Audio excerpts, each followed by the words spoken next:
സംഭവം ഉണ്ടാവും ഞാൻ ഒട്ടും എക്സ്പെക്ട് ചെയ്തില്ല. Hello guys, welcome to the daily vlog series day 6. Guys, ഇന്നത്തെ എൻ്റെ വീഡിയോ ഞാൻ ഇത്ര ദിവസം ചെയ്തു വന്ന പോലത്തെ ഒരു വീഡിയോ അല്ല. ഇത് സംതിങ് ഡിഫറെൻ്റ് ആണ്.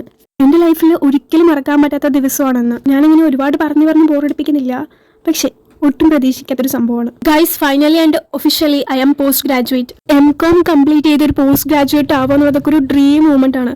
ആൻഡ് അത് സംഭവിച്ചപ്പോഴുള്ള ഹാപ്പിനെസ് ഉണ്ടല്ലോ, പറയാൻ വാക്കുകൾ. എൻ്റെ ലൈഫിലെ ഈ ഒരു ജേർണി അത്ര ഈസി ആയിരുന്നില്ല. ഈ ഒരു ജേർണിയിൽ ഞാൻ ഏറ്റവും കൂടുതൽ താങ്ക്സ് പറയുന്നത് എൻ്റെ പാരൻസിനോടാണ്. പാരൻസിൻ്റെ സപ്പോർട്ട് കൊണ്ട് മാത്രമാണ് ഞാൻ ഇവിടെ എത്തിയത്. പിന്നെ എനിക്കൊരു വലിയൊരു താങ്ക്സ് പറയാനുള്ളത് എൻ്റെ ടീച്ചേഴ്സിൻ്റെ അടുത്താണ്. ടീച്ചേഴ്സ് എൻ്റെ ഈ ജേർണിയിൽ ഒരുപാട് സപ്പോർട്ട് ചെയ്തിട്ടുണ്ട്, ഗൈഡ് ചെയ്തിട്ടുണ്ട്. എനിക്കൊരു സ്പെഷ്യൽ താങ്ക്സ് പറയാനുള്ളത് എൻ്റെ ഫ്രണ്ട്സിൻ്റെ അടുത്താണ്. അവരെല്ലാവരും എന്നെ പഠിക്കാനായിട്ട് നല്ല രീതിയിൽ സപ്പോർട്ട് ചെയ്തിട്ടുണ്ട്, ഹെൽപ്പ് ചെയ്തിട്ടുണ്ട്. എൻ്റെ ഈ ജേർണിയിൽ സ്റ്റാർട്ടിംഗ് തൊട്ട് സപ്പോർട്ട് ചെയ്തൊരു ഫ്രണ്ട് ഉണ്ട്, സംഗീത. ഞാൻ അവളെ കുറിച്ച് പറയാതിരിക്കാൻ പറ്റില്ല.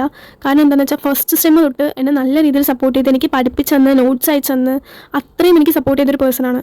എൻ്റെ ഫ്രണ്ട്സ് അവരുടെ പ്രഗ്നൻസി ടൈമിൽ കൂടെ എനിക്ക് പഠിക്കാനായിട്ട് നല്ല രീതിയിൽ സപ്പോർട്ട് ചെയ്തിട്ടുണ്ട്. Thank you so much dears. നിങ്ങളില്ലെങ്കിൽ ഇതെനിക്ക് അച്ചീവ് ചെയ്യാൻ പറ്റില്ലായിരുന്നു. അതേപോലെ തന്നെ എൻ്റെ അടുത്ത് എന്നെ സപ്പോർട്ട് ചെയ്യാത്ത കുറച്ച് ആൾക്കാരുണ്ടായിരുന്നു.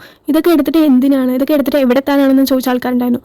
ഇപ്പം ഞാൻ പറയാണ്, ഞാൻ പോസ്റ്റ് ഗ്രാജുവേറ്റ് ആയി, ഞാൻ അച്ചീവ് ചെയ്തു, MCOM കംപ്ലീറ്റ് ആയി. എന്നെ സ്നേഹിക്കുന്നവർക്കും എന്നെ സപ്പോർട്ട് ചെയ്ത് കൂടെ നിന്നവർക്കും ഒരുപാട് വലിയ താങ്ക്സ് ഉണ്ട്. This is really a big achievement for me. എൻ്റെ ഈ ഹാപ്പിനെസ് പങ്കുവെക്കാനായിട്ട് വാങ്ങിയതാണിത്. ഞാൻ ഒട്ടും പ്രതീക്ഷിക്കാത്ത ഒരു കാര്യം പറഞ്ഞത്, ഇന്ന് ഞാൻ റിസൾട്ട് വരുന്നു ഒട്ടും പ്രതീക്ഷിച്ചില്ല. ശരിക്കും അൺഎക്സ്പെക്റ്റഡ് ആയിരുന്നു റിസൾട്ട് വന്നപ്പോൾ. ഈ വീഡിയോ എങ്ങനെയുണ്ടെന്ന് പറയാൻ മറക്കണ്ട. Stay tuned for the next video.